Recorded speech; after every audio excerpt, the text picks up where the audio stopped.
everyone, it's Molly. Welcome back to my channel. Thank you for being here.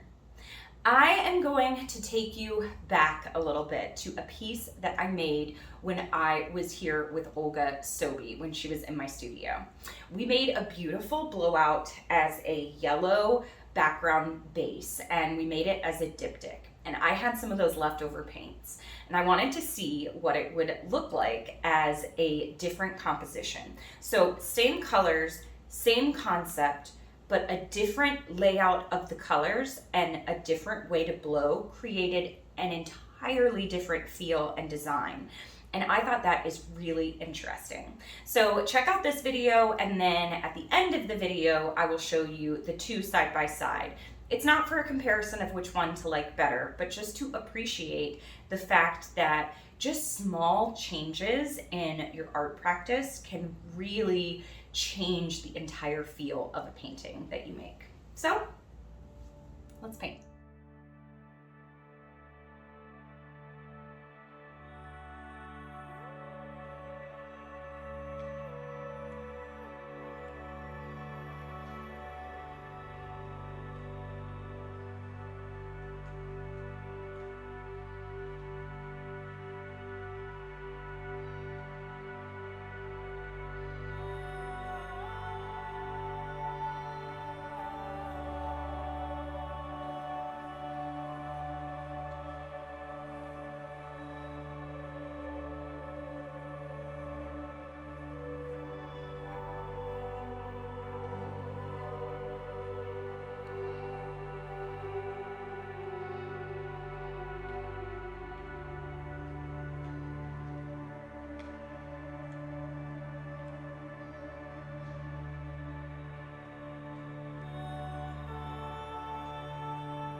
Okay, I kind of almost feel like they go together, but this was the original one. Most of you had already seen that one. If not, I'll link the video to it. But this one almost looked like a bow tie. And the feel, you know, having all of the colors concentrated in a line and having it not quite blown out the same way, it gives it, this is much more lighter, airy, this is much heavier. But like I said at the beginning, neither of these is right or wrong. It's just so interesting how much different they are. I like them both, but for the diptych, it was this one. I am about ready to get it varnished with Olga's, and we will put them up for sale. But super interesting how just small little changes can change an entire painting. Well, I hope that you enjoyed the video. Thank you so much for watching. Happy painting. Bye-bye.